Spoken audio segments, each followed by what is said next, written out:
When I walked into the office that morning, I already knew my decision was final. I had rehearsed this moment in my head for weeks. What I'd say, how I'd say it, and how I would keep my voice steady no matter what reaction I got. Still, even with all that preparation, my heart beat a little faster as the elevator doors opened and I stepped out onto the 12th floor. The same fluorescent lights hummed above me, the same cold air blew from the vents, and the same stale smell of burnt coffee lingered near the break room. But the place felt different, almost like it knew something big was about to happen. I didn't tell anyone why I had come in early. I didn't stop by my team's desks like I normally did. I headed straight to the VP's office with the sealed envelope in my hand, the one that held my resignation letter. Even the paper felt heavier than usual, as if it carried more than just ink. It carried the weight of everything I'd done for this company, everything I'd learned, everything I had lost, and everything I was finally ready to walk away from. The hallway was unusually quiet. Maybe it was because most people hadn't arrived yet. Or maybe it was because I was so deep in my own thoughts that I didn't even notice anything else. What I did notice, though, was that I didn't feel nervous. I felt strangely calm, like a person who had finally decided to stop fighting a battle they never wanted in the first place. All I wanted now was a clean exit, or at least, that's what I thought I wanted. When I reached the VP's office, the door was already half open. He was inside, leaning back in his leather chair, scrolling through something on his phone. His expression was the same one he always wore, half bored, half amused, like nothing in the world could surprise him anymore. Maybe that's why he didn't look up when I knocked softly on the doorframe. "Yeah," he said without lifting his eyes. "I need a minute," I replied. He finally glanced up, and for a second, something unreadable crossed his face. Annoyance, curiosity, maybe both. "Make it quick. It's been a long week already." I stepped inside, holding the envelope a little tighter. "I'm submitting my resignation." For a moment, the room went still. Then he let out a small laugh.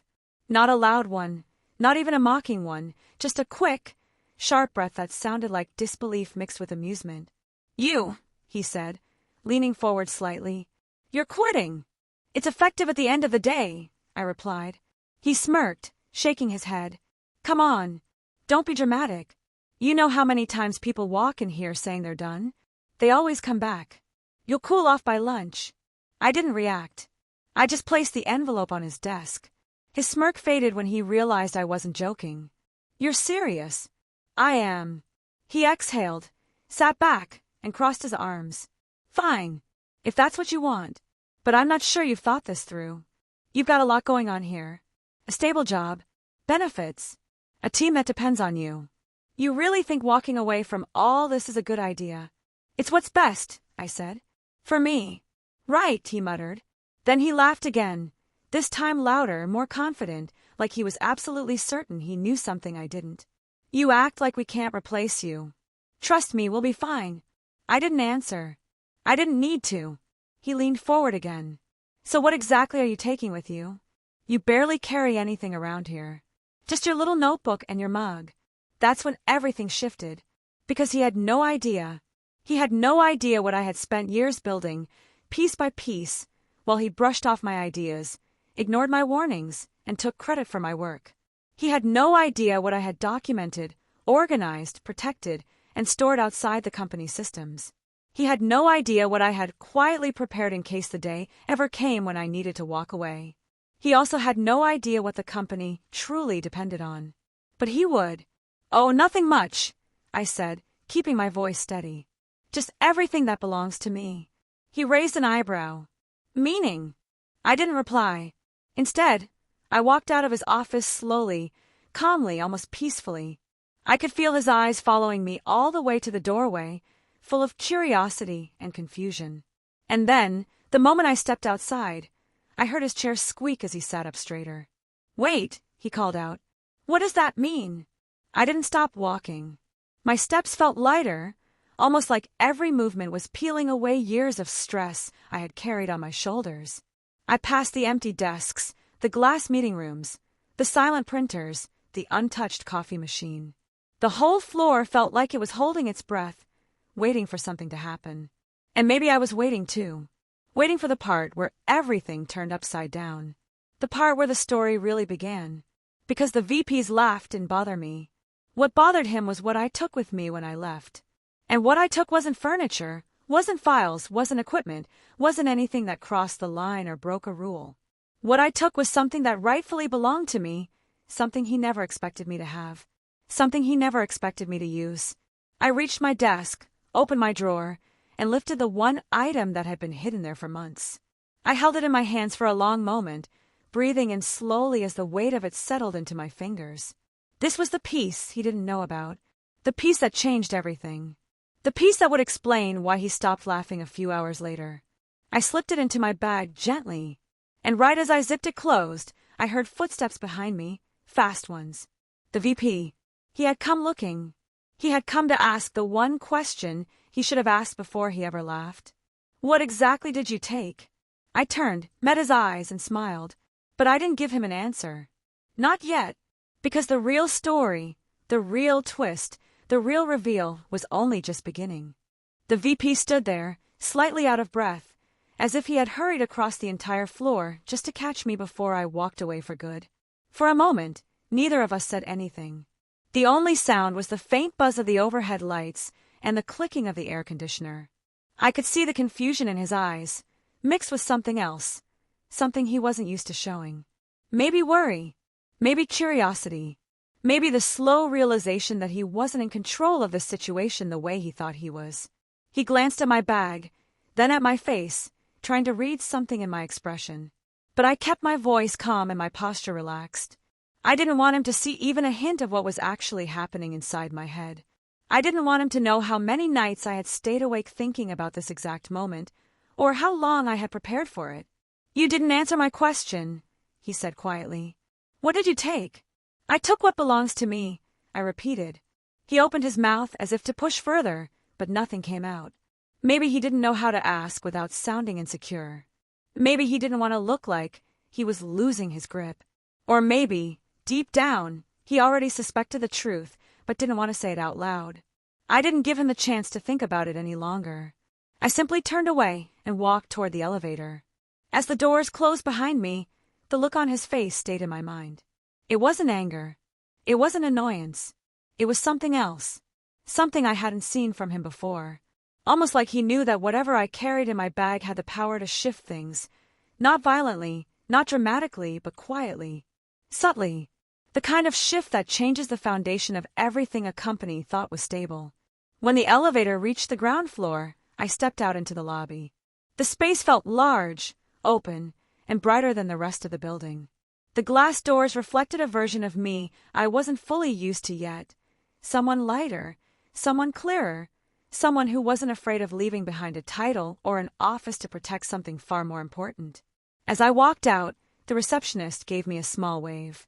She didn't know anything about what had happened upstairs, and I wasn't planning to tell her. But she smiled at me, and it felt different from usual. Maybe she sensed something was changing.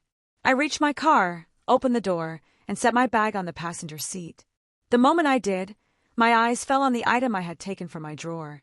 For a brief second, I felt the urge to take it out and look at it again, just to reassure myself that it was still there and still safe. But I stopped myself. This wasn't the place for that. Instead, I sat behind the wheel and exhaled slowly. Leaving wasn't the hard part. Living with everything I knew was the real challenge. Because what I carried wasn't something dangerous or dramatic. It wasn't something that broke rules or crossed limits.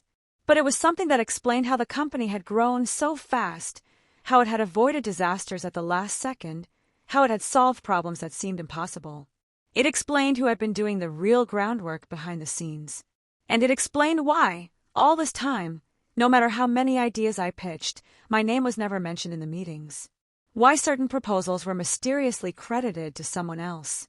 Why the VP always smiled when things went right, knowing someone else had done the heavy lifting. I started the car but didn't drive yet. Instead, I allowed myself to think back to the beginning, to the first day I joined the company. Back then, everything looked shiny and promising. I was excited, hopeful, and maybe a little naive. I thought hard work alone would be enough. I didn't expect office politics, I didn't expect egos, and I definitely didn't expect a VP who treated the team like invisible tools rather than people.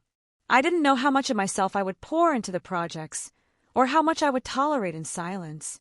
But I did know one thing: I didn't want to be forgettable. That's when I started keeping track. Not secretly, not illegally, just in a quiet, organized way. Notes, drafts, sketches, outlines. Ideas that were mine, shaped by my experience and my effort. I kept copies of the original versions I created, the plans I built, the suggestions I proposed.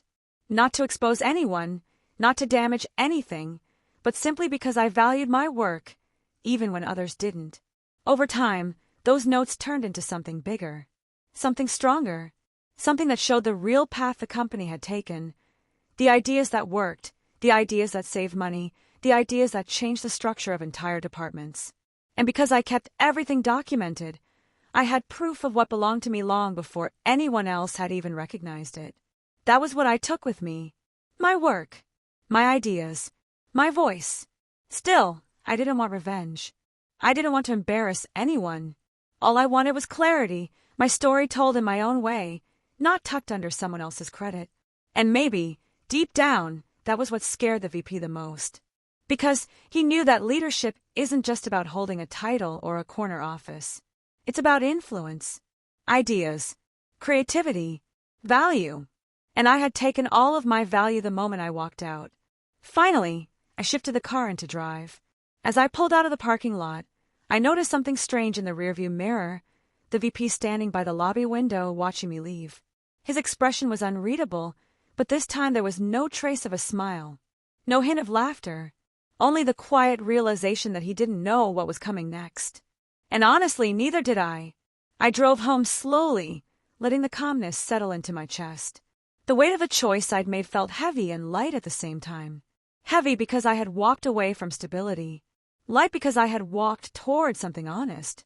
But the moment I reached my apartment and carried my bag inside, my phone buzzed. It was an email from the VP. The subject line was simple, but it sent a ripple of tension down my spine. About what you took. I stared at the screen for a long moment, feeling the same mixture of nerves and curiosity that I had seen in his eyes earlier. Why was he reaching out so quickly? What did he think he knew? What did he want to say? And most importantly, what did he think I was planning to do next? I didn't open the email yet. Instead, I set the phone down and placed my bag on the table. I unzipped it slowly and pulled out the item that had caused all this confusion. I looked at it for a few seconds, feeling its weight again. And just as I was about to place it down, I noticed something I hadn't seen before. Something small, but important. Something that changed the way I looked at everything that had happened. A detail I shouldn't have missed. A detail that made everything suddenly more complicated. I froze, staring at it, realizing that the story was far from over. In fact, it was only getting started. When I looked closer at the item in my hand, the detail I hadn't noticed before felt almost unreal. It wasn't dramatic or dangerous, nothing that would break rules or cause trouble, but it was enough to make everything inside me pause. A small marker, a handwritten note, something that clearly didn't come from me. It meant someone else had seen this item before I took it. Someone else had touched it. Someone else had been paying attention in ways I never realized. I set it down slowly, trying to make sense of it. The apartment was silent except for the faint hum of the refrigerator, but my mind felt loud, like thoughts were running in every direction at the same time. I knew what this item represented for me. I knew why I had taken it. But now, there was another layer, one I wasn't prepared for. Before I could think any further, my phone buzzed again. Another email. This one wasn't from the VP. It was from someone on my team. The subject line read, "Did something happen today?" I didn't open it. I didn't have the energy yet. Instead, I walked to the kitchen, poured a glass of water, and leaned against the counter. I needed a minute to let everything settle. But the truth was, nothing was settling. Everything felt like it was shifting. I thought back to the months before the resignation, the quiet tension, the feeling that something wasn't right, the whispers in the hallways when decisions didn't line up with logic, the meetings where the VP dismissed ideas too quickly. And now, the detail on the item hinted at something else, something deeper. Maybe someone else had known what I was planning. Or maybe someone had been leaving their own trail behind. I picked up my phone and finally opened the VP's email. It was shorter than I expected. We need to talk. Today. Call me. That was it. No explanation. No emotion. Just urgency. I set the phone down again and exhaled slowly. Part of me didn't want to call him. Part of me wanted to let him sit with the uncertainty for a while. But another part of me knew that whatever he wanted to discuss wasn't just about curiosity. It was about fear. Fear of losing control. Fear of losing the person who quietly kept the company running. Fear of losing the work he depended on. And maybe fear of what I might do with what I knew. Still, I didn't call him back. Not yet. Instead, I sat on the couch and opened the email from my team member. This one was longer, full of confusion, concern, and something close to frustration. I saw the VP walk out of his office looking really stressed. He asked if I had seen you. He never asks me things like that. What's going on? Are you okay? People are talking. Please reply. I stared at the words for a long moment. My team had always been the reason I stayed as long as I did. They didn't deserve to be dragged into whatever the VP was spiraling about. But I also knew I couldn't explain everything. Not yet. Especially not when I didn't fully understand it myself. I typed out a simple response. I'm okay. I'll explain when I can. Before I could send it, another message popped up. From a friend in another department. Is it true you resigned? This one came with a string of shocked emojis, but I didn't feel ready to reply. News was spreading faster than I expected, and the VP's sudden panic was probably feeding the rumors. People always sensed when something wasn't right at the top, even if nobody said it out loud. I set the phone aside again and leaned back. The apartment felt too still, too quiet compared to the storm of questions in my head. What was the VP afraid of? Why did he suddenly care what I took with me? And who had left that unexpected note on the item? The more I thought about it, the more everything pointed to the same conclusion. There was more going on at the company than I had ever realized. I closed my eyes and replayed the last 6 months. The overtime, the last-minute project switches, the unusual decisions from the VP's office, the frustrated murmurs from the team, and the rare moments when the VP looked stressed, even when things were going well. None of it clicked back then, but now small hints connected in ways I had ignored. Maybe the VP wasn't just afraid of what I carried. Maybe he was afraid of something else entirely, something he thought I had figured out. But there was another angle, too. That handwritten note. It wasn't the VP's handwriting. It wasn't mine. And it wasn't something left accidentally. It felt intentional, almost like someone wanted me to find it. Someone who knew I would look closely eventually. A soft knock on my door made me jump. I wasn't expecting anyone. My heart skipped, not out of fear but out of the sudden jolt of surprise. I walked to the door slowly and peered through the peephole. It was Maya, one of my closest teammates. Her expression was a mix of worry and urgency. She looked like she had rushed here straight from work. I opened the door. You didn't answer my message, she said immediately. I got worried. I just needed time to breathe, I said softly. She stepped inside without waiting for an invitation, and I didn't mind. That's how our friendship always worked. She placed her bag on the chair and looked around, as if searching for signs of what had happened. Everyone's talking, she said. The VP's been pacing around. He canceled all his meetings. He's acting like something serious is going on. And people think it has something to do with you leaving. I didn't respond. She looked at me carefully. What did you take? Her tone wasn't accusing, just confused, curious, and concerned. I didn't take anything that wasn't mine, I said. I know that, she replied. But whatever you took, it scared him. I sat down on the couch, and she sat beside me. I thought for a moment before speaking. Maya, did anyone ever go through my desk recently? Or ask about my work? She blinked, confused. Not that I know of. Why? Did something happen? I hesitated, then reached for the item on the table. I didn't show her what it was yet, but I pointed at the corner where the small handwritten note sat. Someone touched it, I said quietly. Someone left this. She leaned forward to look closer, and when she saw the handwriting, her eyes widened. She recognized it. I could tell immediately, but instead of the answer I expected, she whispered a name I never would have imagined. And the moment she said it, everything became even more complicated. The mystery wasn't just about the VP anymore. It wasn't just about my resignation. It wasn't just about the work I took. It was about someone else. Someone I never thought was involved. Someone who had been quietly watching from the sidelines. And now I had to figure out why. When Maya whispered that name, it felt like the room shifted. I stared at her, waiting for her to say it again, just so I could be sure I heard correctly. But she didn't repeat it. She just stared back at me with wide, uneasy eyes, as if she already regretted saying it out loud. I finally found my voice. Why would they leave something on my desk? Why would they even touch it? Maya shook her head. I don't know, but I've seen that handwriting before. Recently. Her tone felt heavy, like she knew the weight of what she was saying. I leaned back, processing. Of all the people at the company, that was the last name I expected to hear. Not because they were unimportant, but because they always stayed in the background. Quiet, observant, never involved in anything beyond their own tasks. And suddenly, that made everything feel even stranger. I looked at the item again, the little handwritten note, that barely noticeable marking. It shouldn't have meant anything, but now it felt like the center of a much bigger puzzle. Something that involved more people than I imagined. Maya turned away for a moment, as if something clicked in her mind. When she turned back, her voice dropped into a whisper. There's something else you should know. Those words twisted the tension even tighter. She continued, slowly choosing every word. A few days before you resigned, I overheard a conversation. I wasn't trying to listen, but it was hard to ignore. The VP was talking to that same person. And he was stressed.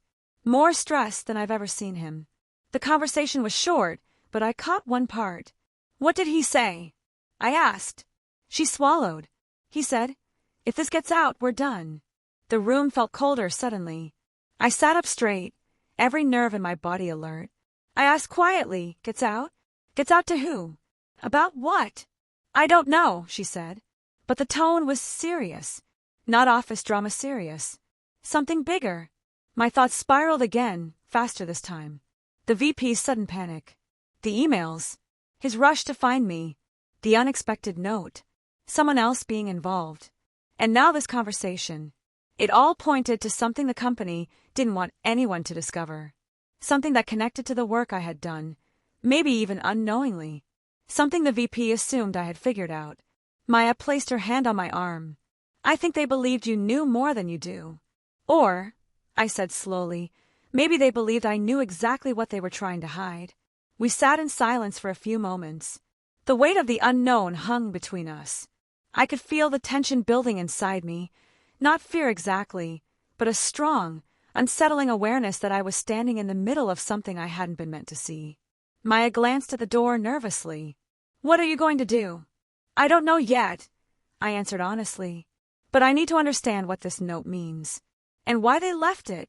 She thought for a moment. We should talk to them. No, I said immediately. Not yet. If the VP is already panicking, and this person is involved somehow, going directly to them could make things worse. We need to know what's going on first. As I spoke, another thought slid quietly into my mind. What if the VP wasn't afraid of losing me? What if he was afraid of losing the thing he believed I had taken, something he thought I carried with me in that bag, something that could expose everything? A knock on the door made both of us jump again. This time, it wasn't gentle. 3 sharp knocks. Firm. Purposeful. Maya's eyes widened. You're not expecting anyone, right? I shook my head. We exchanged a silent look, half fear, half instinct. Another 3 knocks. I stepped quietly toward the door but didn't open it. I stayed to the side and peered through the peephole. My breath caught. It was someone from the company. Not the VP. Not the person Maya named. Someone else. Someone who never visited anyone outside work. Someone who always delivered messages, but never on their own. They stood in the hallway looking strangely tense, holding a sealed envelope.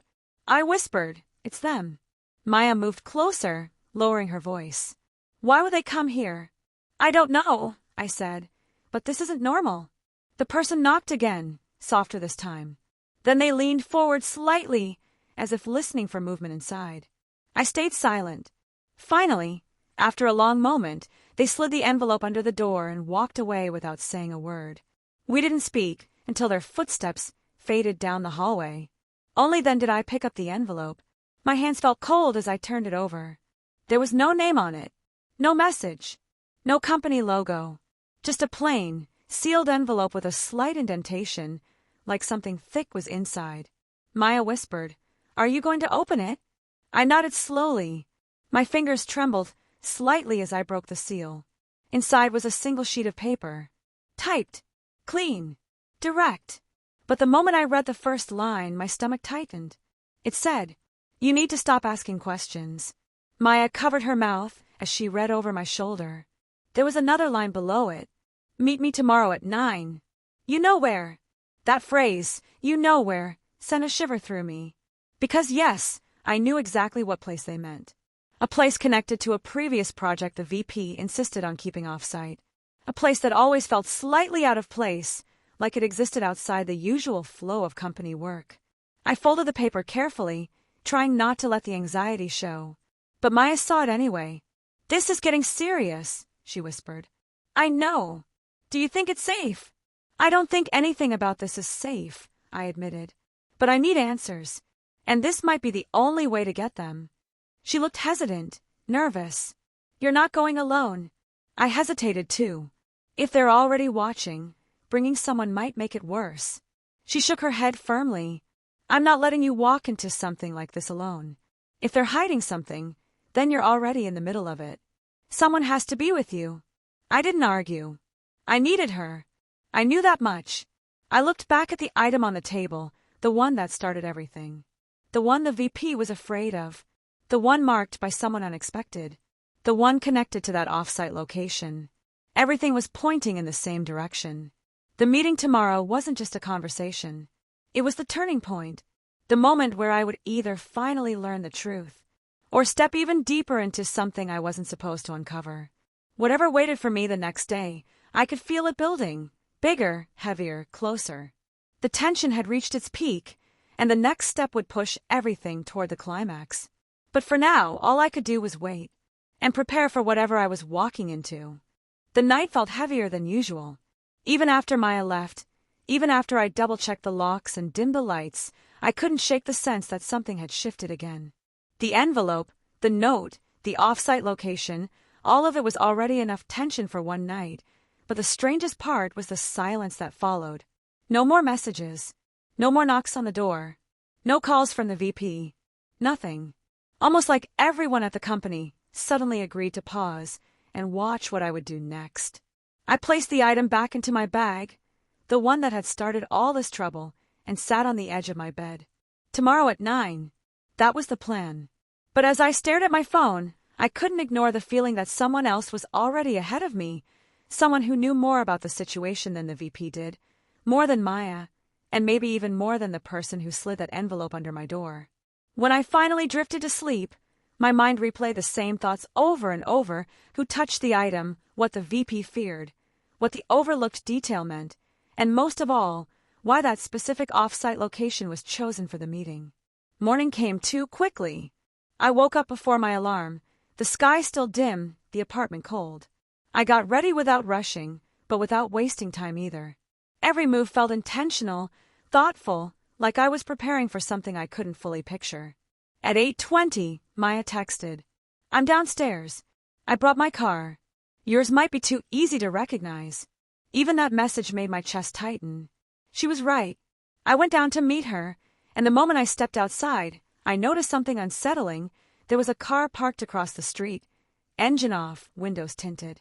It wasn't there last night. I didn't mention it yet, not until I was sure. When I got in her car, she glanced at me immediately. "You ready?" "Not really," I admitted. "But let's go." As she pulled away, I looked in the side mirror. The car across the street turned on its headlights. It began moving too. I stayed calm, pretending I didn't notice. "Maya, take the long route." She didn't ask why. She just nodded and made a left instead of the usual right. The other car followed. It kept a respectful distance, far enough not to seem obvious, close enough not to lose us. It wasn't the VP. It wasn't anyone I recognized. But the fact that someone was watching this early meant the situation had already escalated beyond anything I expected.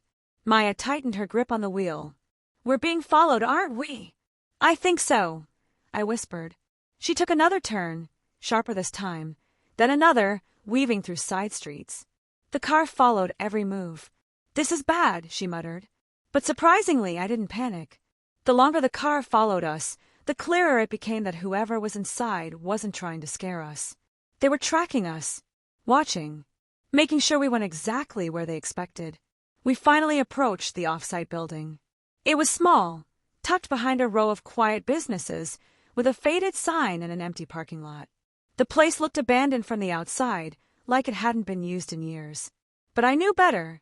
I'd been here once for a private project briefing, one the VP insisted wasn't important, yet monitored closely. We parked near the entrance.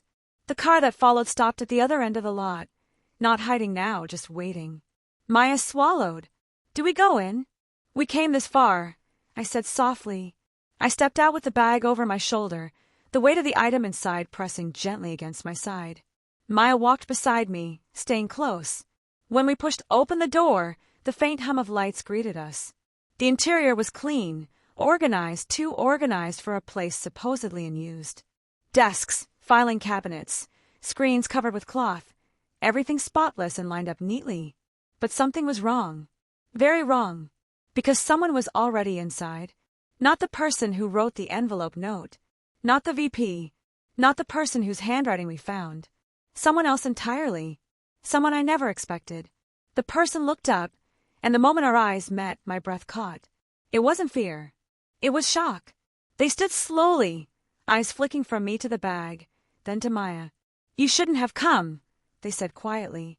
Their voice wasn't threatening, it was almost worried. Maya glanced at me. "What's going on?" I didn't answer. I couldn't, because the person standing in front of us wasn't an enemy. They weren't someone with power. They weren't someone with authority. They were someone who shouldn't have been involved at all. Someone I trusted. Someone who had no reason to be in this building. And yet, they were here. "It's not safe anymore," they said. "For you or for me. Things have changed since yesterday." I stepped forward, voice steady. "Why did you leave that note on the item? What does it mean?" They hesitated, looking torn, then ran a hand through their hair. "Because you weren't supposed to get dragged into this. Not like this. That doesn't answer anything." They exhaled shakily. "Fine. Then you need to know something. The VP isn't the one you should be worried about." Those words hit harder than I expected. I asked slowly, "Then who?" They looked toward the tinted windows, where the following car sat quietly. "Someone above him," they whispered. "Someone who doesn't want the truth coming out. Someone who's been using your work without you knowing." A second plot twist. A second layer behind everything. Maya stiffened beside me. Using their work for what? The person lowered their voice even more.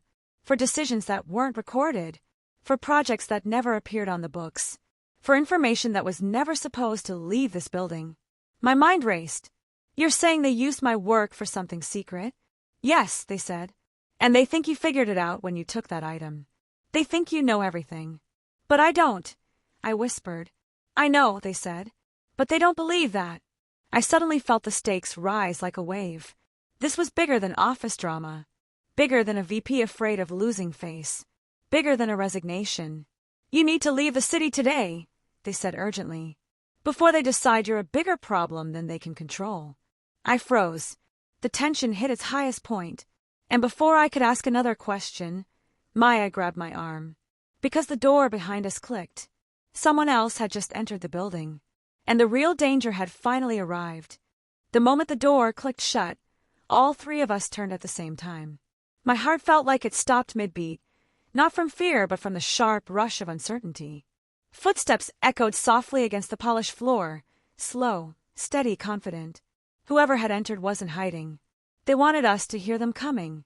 Maya stepped a little closer to me, her eyes fixed on the hallway. The person who had warned us looked suddenly pale, as if they already knew who it was. I didn't move. I didn't breathe. I just waited.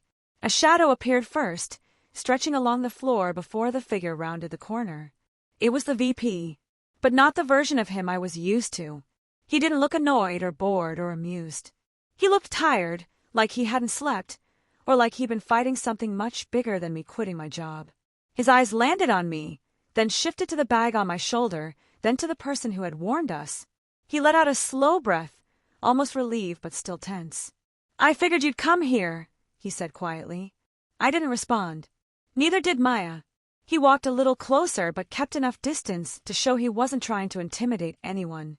"Before anything else," he said, "I need you to know that nothing happening here is what it looks like." Those words might have sounded dramatic in another moment, but right now they felt honest. Heavy. Almost desperate. I finally spoke. "Then explain. Because from where I'm standing, everything looks suspicious." He nodded slowly, his gaze drifting to the person who had warned us. "I should have stopped this sooner. I didn't. That's on me." Maya crossed her arms. "Stopped what?" The VP exhaled. "There was a project, one that started long before you joined the company. It was never meant to be harmful or secretive. It was simply to back up a set of plans, ideas, and models meant to protect the company in case of emergencies." He paused. "Your work, your notes, your ideas, they became part of that backup. Not because we wanted to hide them, but because you were good, better than you realized." I stared at him, unsure whether to believe him or not. He continued, "But someone else got involved. Someone higher up. They wanted to use that backup for something it wasn't meant for. They wanted decisions made quietly, changes implemented without reviews. And when you started recording everything in detail, even the parts you didn't think mattered, they assumed you had pieced it together." The warning person stepped forward, voice steady. "I try to slow things down. I try to protect the work. But once they noticed your documentation, they thought you had everything." I looked at the VP. "So when I resigned," he nodded slowly, "they panicked. They thought you were taking the whole blueprint with you. They thought you'd expose everything." I felt a strange mix of anger and disbelief. "Expose what? I didn't know anything." "That's the problem," he said. "They thought you did." The room fell silent. Then Maya asked the question all of us were thinking. Who were we being followed by? The VP didn't hesitate. Someone from the board. Someone who has been trying to control the project from behind the scenes. The tension in the room tightened for a final time. I took a breath. "So what happens now?" The VP looked at me, really looked at me, for the first time since I'd met him. His tone softened. "You walk away clean. No fear. No threats. No unfinished business." I blinked, confused. "Why would you offer that now?" He held my gaze. "Because you didn't deserve any of this. And because if anyone should have credit for the work you did, it's you, not them." Those words hit harder than I expected. Simple, calm, but heavy with truth I'd been waiting to hear for years. Then, almost as if the universe refused to let the moment settle, my phone buzzed. Everyone froze. I slowly reached into my pocket and glanced at the screen. A new email. From the board member. Just one sentence. "It's time we talk," without the VP. The VP's face tightened instantly, and the warning person whispered, "This is the twist." They reached out directly. I felt my chest tighten, not in fear but in realization. The story wasn't ending the way I thought. The conflict wasn't closing the way I expected. The VP's sincerity wasn't the final truth. Because if the board member was contacting me now, directly, there was still another layer under all of this. Another perspective. Another intention. Another agenda. Maya whispered, "What are you going to do?" I stared at my phone, then at the VP, then at the bag holding everything I had ever created. And for the first time since the beginning of this whole mess, I realized something. I wasn't just walking away with my work. I was walking away with leverage I never meant to have. A final twist no one, not even the VP, saw coming. I turned off the phone screen. "I'll decide," I said calmly, "who I talk to next." And the room fell into a silence that said everything. The climax had hit. The truth was out, but the final move now belonged to me. In the days that followed, everything felt quieter, not just inside the office, but inside me too. After the chaos, after the confrontations, after the truth finally came out, it was strange to walk through the same hallways without feeling watched or underestimated. People smiled at me differently now, like they finally saw the work I had done all these years. But the real peace came from knowing I didn't have to chase validation anymore. I had already done what I came to do. I had proven my worth without shouting, without fighting, without tearing anyone down. I had simply told the truth, and let it speak louder than anything else. When the news spread about the VP being removed from his position pending a deeper review, the office buzzed with shock. Some people whispered about it in corners, while others avoided the topic completely. But there were a few colleagues who quietly approached me, their voices soft, telling me they were proud of me for standing up. I didn't need applause, but hearing that helped me breathe easier. For the first time, I didn't feel small or overlooked.